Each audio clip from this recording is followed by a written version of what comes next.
All right. I was asked to show what my nail polish workspace looks like. And it's this little nook in my apartment that we think was originally supposed to be for like an office, but it's really tiny. And all of us in the apartment, we just have our computers in our bedroom. So there's really no need for a tiny office space here. So since it's right outside my bedroom, it's my nail polish nook. And I'm going to try and go over a lot of what I have here.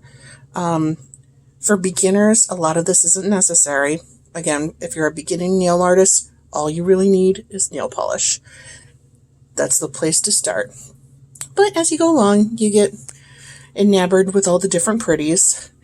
Starting off at this side here, the very first thing, when I first got into nail polish, I created a nail polish journal. Now, whoops, it's upside down. Now, in this journal, I used to try and keep track of all the nail polish I had because I was so afraid of getting duplicates. So I would take this journal in when I went shopping for polish. And where's the beginning at? I got these paper clips that denote where all the colors are. Oh, it's been forever since I opened this and all the pages are sticking. But once upon a time, I was really organized in how I did this. And I would say, like, what the brand is, the name of the color, all the different, like, how much, 1 coat coverage, 2 coat, 3 coat. Yeah, I was a little obsessed in the beginning. Well, in the beginning is, yeah. The obsession hasn't gone away. It's just this eventually became impossible to keep up. But there for a while, I did a pretty good job. Oh, look at all the pages are sticking. Oh my gosh, it's been years since I opened this thing.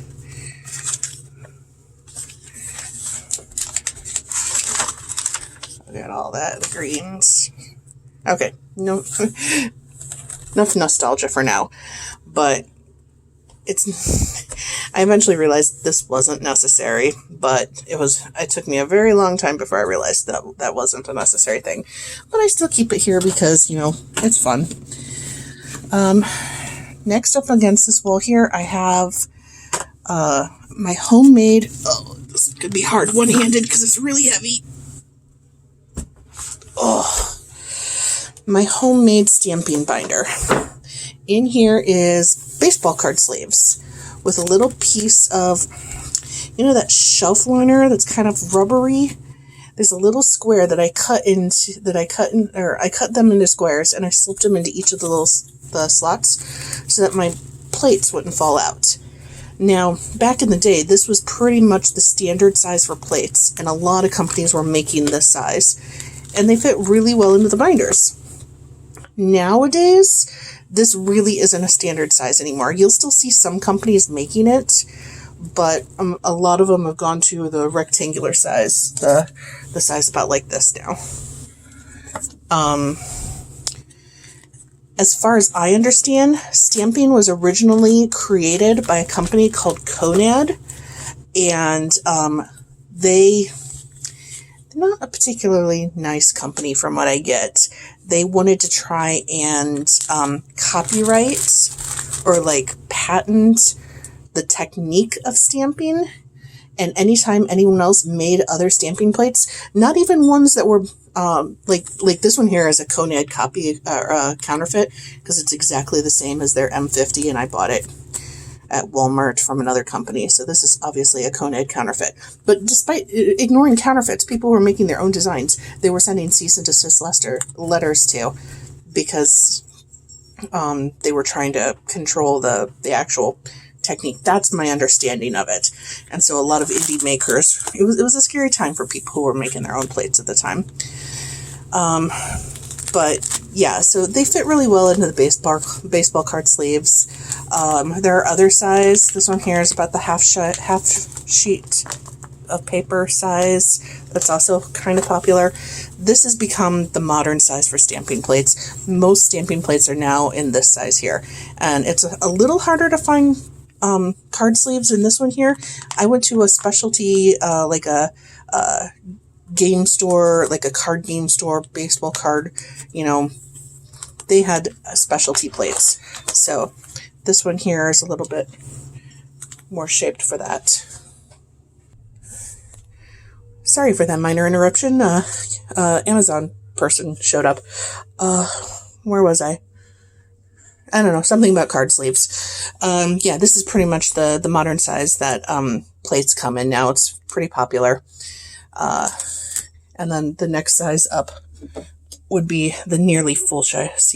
Blah, blah, blah. Talking is hard. The nearly full size sheet of paper size plate. But that one can get a little pricey, so I don't have many of those. Okay, let me try and put this back. Or you know what, I'm just going to set it on the floor for right now so we can see what I have next to that. Oh, that gets heavy. Oh, that was the stamping plate holder that I made myself. These are the ones that I bought from Born Pretty. Now, again, can I do this one-handed? I might just put this in my, one moment. Okay, now I got both hands free. Let's see if this works. I've got a stand to hold my phone, but I've never held it at this angle, so let's count how many times I bump into it. So I got these Born Pretty holders, which, obviously I got some more plates. Got plates coming out all over the place. It's got the rectangular plates that, most people use. It's also got the smaller square plates that still are in existence. Some people still do make this size plates. Oh, come on, let's stay in frame. We still make these size plates, not too often. Like I said, this is the more popular size. But, these ones here, they're smaller. They're also cheaper. So they're a good alternate for people who need to keep an eye on how much money they spend on this. And I have two of those. This one here. There we go. I've got my modern plates, my modern rectangulars, and then my smaller square ones on one side. So I've got plates all over the place. Okay. Let me just set those over here and out of the way. Next spot on my desk is over in this corner. Let me just tilt you a little bit this way. Okay, over here, I've got stuff.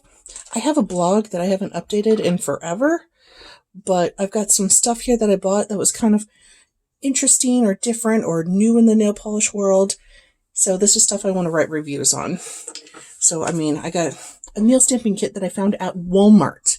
Walmart of all places. I'm so excited that it's getting more mainstream. And then extra plates. This is the base set that comes with polish and stamper and scraper. And it comes with one plate. Here's extra plates that you can get to go with it.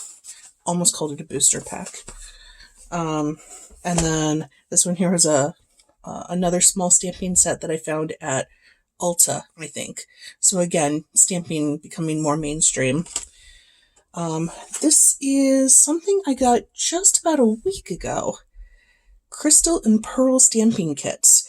The same premise as stamping, only you pour crystals or pearls over the indentions and they settle into the indentions and you can pick them up and stamp them onto your nails in a pattern. So I'm learning how to do with these. I'm playing with those. Again, something that I thought maybe I'd want to write a review on someday. And then watercolors. I got a whole bunch of watercolors on sale, $1 each at Walmart. Water-based nail polish. So again, I've never played with water-based nail polish, so I'm a little curious. Maybe one day I'll actually write the review on it. Okay, and next to this I've got a little bowl of odds and ends. Every time something is laying around loose on the counter, this is laying loose, I'll just chuck it in there, organize it later, just a little miscellaneous catch-all, and stuff that I'm always looking for. I'm always misplacing my scraper. So I've got scraper in there. I got a couple plates in there. So that's just a nice catch-all. When it comes to the nail polish itself, I am still struggling with ways to display it so that I can see what I have at a glance.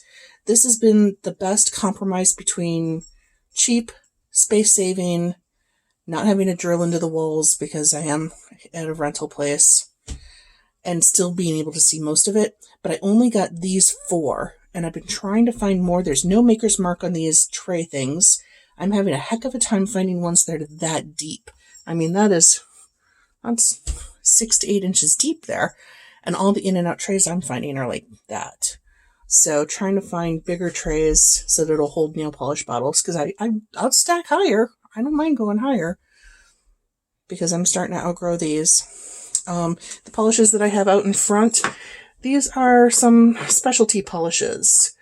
Here's actually the polish this is the polish that I have actually spent the most for. I think I paid $17 for this bottle of polish. It was my very first linear holographic, and I was obsessed with it at the time. Now you can find holographics everywhere. Ever since Christine came out with her Holo Taco line, holographics are all the rage, and you're finding them everywhere. But, 15 years ago, finding a holographic was impossible. And then Layla came out with this, and I think I got 2 Laylas, Mercury Twilight and Black Flash. But those are the most I ever paid for it. That's with the $4.50 coupon that Ulta had at the time. So that's the majority of my polishes there. I still have a couple shoeboxes rattling around with more in there, but this is my main working collection. Okay, let's see. Can I pivot this camera around a little bit? There we go. All right, this central section here is this gray caboodles case, which is completely obscured with stuff. This is pretty much what stored... Sorry, cats are going crazy. This gray caboodles case pretty much stored the majority of all my nail art, like the rhinestones, stamping plates, nail files, Qtips. This was, other than the polish itself, this is what stored all my art for years. I've now accepted the fact that I've outgrown it, but it still served me very well, and it's the centerpiece of my whoopsie doodle. Don't want to blind everyone with that. It's the centerpiece of my... It still holds a lot of stuff too. Important things here. Let's see. There are these specialty Q-tips that I used to use by the hundreds. This box is just about falling apart, but it's got a pointy end. Let's see, can you see that okay? It's not going to focus. It's got a pointy end and it's got a flat paddle end. This pointy end was amazing for cleaning up into the very edges. I've since gotten away from these a little bit and gotten into angled eyeliner brushes, but these were a good thing to start with when I was first getting into it. I don't use much in the way of nail polish remover. This here is all these. I've got one bottle of the way back there that's a remover, but these bottles here are all 100% acetone, and I love using acetone because it removes nail polish like instantly. Let's see. I got some. Oh, you're not gonna be able to see. Can I angle this down a little bit? Here, you know what? Let me just unhook this for right now. Boop. Okay. So I've got these pump bottles, which I adore. A little bit of acetone, and it just instantly removes nail polish. I love it. But if you look, it's not going to do it on camera now. It dries out your hands really quickly. So as much as I love acetone and I use it all the time, if you're going to do it, invest in some decent hand lotion as well, because you are going to dry out your hands and cuticles. They're going to crack and it's going to hurt. So hand lotion is a must, along with cuticle oils. Now this in here is the first time I've ever used this cuticle oil. Again, it's not going to focus. Okay, well, this is Blossom Cuticle Oil. I'd never used it before. It's rose scented. Kind of neat. I don't know how to make this focus. Before that, I used the OPI cuticle oil pen, which I was actually given that in a contest, like a raffle. I was given that, so that was pretty cool. It was the first time I ever used cuticle oil, and I'll never go back without cuticle oil. I absolutely love it. In here, I've also got like my rhinestone wheels. I've got nail clippers, buffing blocks, buffing sticks. Also back here, I have got, let's get this out. Now, a lot of people talk about Color Street and other like nail stickers and stuff like that. I do have a small collection of them. Not necessarily Color Street, but like other brands and stuff like that. I have never cared for them. I have tried so many times because, you know, they're really pretty neat. I mean, that one looks super cool. But I have never cared for the way they feel on my nails. They always felt sticky. Like, you know how you fold them over your nail and then file it off to make it fit your nail perfectly? Well, that raw edge collects lint and cat hair, and it drove me nuts. I don't know if I'm supposed to top coat over the top of that or what, but I've never cared for it. So a lot of people keep gifting me that, and I keep, like, somehow, 29 cents. I figured I'd give it a shot. But I've never cared for it. So rock on to you girls who do it, but I don't like the way it feels on my nails.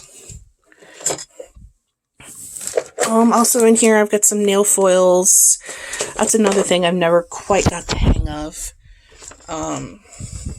You need a special top coat, otherwise your top coat eats it, and I've never been able to get that special top coat yet. So, striping tape is something that's a lot of people new to nail art. This will like revolutionize it.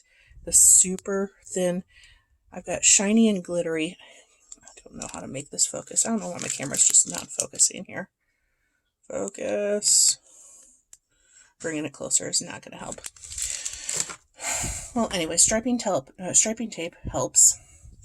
As we pan over here, I've got more nail polishes that are sorted for various reasons. Let's get this out of the way. Into my bowl. A little cup of garbage. Used cotton balls go in there. I've got these organized by glittery. So while these were organized by color, I've got red and pink. I've got orange and yellow with some golds in there. This shelf here is pretty much all greens because green's my favorite color and I just have a ton of them. And then on the bottom, blue and purple. And then these ones here were like holographics and duochromes and stuff like that. Over here, I've got shiny glitters. I've got metallics. And I've got not shiny glitters. So like mattes or just chunky glitters. This one here is a creamy jelly glitter. And then over here I've got blacks and whites. Doing stamping, you come across, you look for the best black and white polishes ever because those are the ones that use stamping a lot. On this rack thing, which I've honestly forgotten where I got that rack from, I've got some more stickers, more of those vinyl-y things. They're foils, still trying to learn how to use those foils. More loose glitters. I've got striping nail polish. I've got top coats. These ones here are specialty top coats. They're like matte top coats, glow in the darks. I've got one in there. Where is it at? That's UV reactive. So when you expose it to UV light, it glows. It's in there somewhere. Down here, these ones here are all my UV light ones that I have the UV light where you put it under your hand underneath the light and it like cures it instantly. I don't do that too much because I have a heck of a time getting it off again. Next to that, I've got top coats that have effects to them. So they're not necessarily glitters, but there are a lot of glitters in there. But there's a lot of shimmers. There's some things that give it like an aurora look. And then the very corner, I've got like metallics, or not metallics, crackles. I got crackle polishes. And I've also got somewhere around here, magnetic polishes. So, oh, and the magnets for those, the magnets for the magnetic polishes are back here, and along with some tools that I don't use very often. When you get into stamping, a lint roller helps for cleaning off your stamper. You can see I did that a little bit there. Then I've got, 2 lamps, one there, and this one here I don't think I've got plugged in. I had to unplug it to plug in my UV light, and I don't think I've plugged it in again. This, I've also got cuticle oil pens over here. A couple different fragrances. I've got lavender, rose, citrus. So cuticle oil pens. Absolutely love your cuticle oil. Dotting tools. Dotting tools. Great place to start when you're just getting into nail art. Dotting tools and a striper. Without having to buy a whole bunch of new polishes in different colors just to get the striping brush, just buy a striping brush and clean it off each time you use it. So, I love that. And then the this is an angled eyeshadow brush. I don't know. It's made by e.l.f. There's Wet n Wild. I think Wet n Wild makes e.l.f. or something, but it's like $1. And instead of using Q-tips for cleaning up around the cuticles, this is what I use now. Up here, we've got stuff for cleanup. We've got cotton squares, which honestly, I've never really used cotton squares that much. It's gotten into my collection because I was out and about one day and I needed to take off nail polish, and that was the only thing they had. They didn't have cotton balls. I don't know. It's ended up in my collection, and I'm not sure how. Then I got actual cotton balls and paper towels. But this one was wet wipes, but now it holds my cotton balls. There, keeps the cats out of them. And then underneath that, this one here is my collection of pigment powders. So there is a type of polish called a no-wipe top coat. It's a gel where you have to bake it with UV light. If you use that top coat, then you can take it's really hard to explain. I'd have to show you, because the effect, it's indescribable. It's like chrome. You can chrome plate your nails. You can get mirror reflective surfaces on your nails doing this particular thing. And this is all the different effects. I mean, it's even shinier in person. I'd have to, it's so hard to describe, but those are my pigments.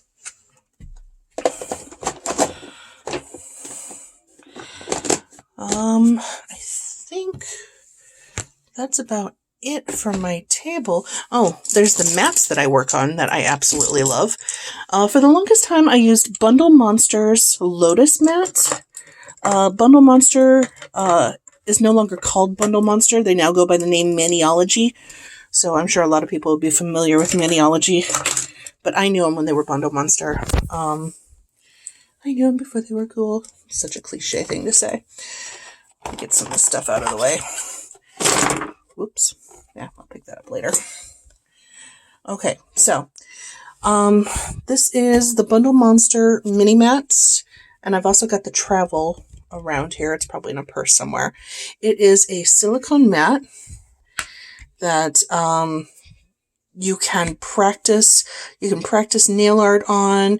You can do reverse stamping projects on this. You can like in this case here, let me see if I can pick it up. It's a little fragile right now.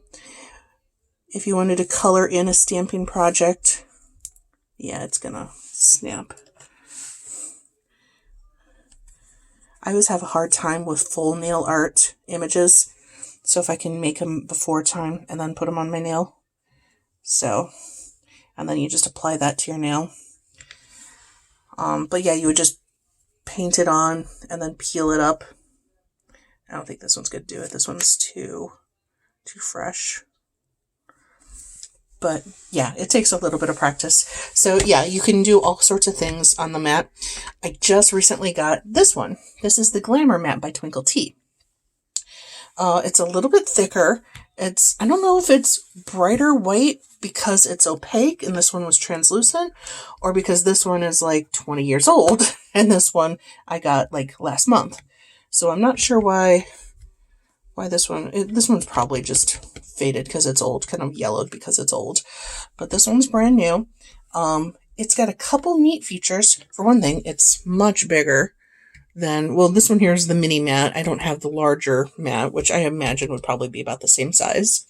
This one here is meant to be something smaller for tight spaces. But the interesting thing about the Qtips mat is up here in the corner, you can, like, if you're mixing colors or if you're working with something wet or loose, it's got little divots so you can wet palette it here. And as cool as that is, this is the coolest feature ever. It has a built-in cup. Now that cup, a lot of people can use for acetone, but since I've got my pump bottles, I don't need it for acetone. Water marbling. Water marbling is what got me into nail art to begin with. So that would be a cool little cup to do for water marbling. It's a little far away. I'd have to move the mat closer if I wanted water marble out of it. But pretty neat, huh? So that's just a quick run through of my nail art table. If anyone has any questions, feel free to ask me and I'll go over something closer. I know I got off of Targets a couple times talking about my nail art book and the history of stamping and stuff like that. But, oh, and then my stand for recording videos. Okay. Thank you for your interest. And again, if you got any other questions, feel free to ask and I'll answer them whenever I can. All right. Bye-bye.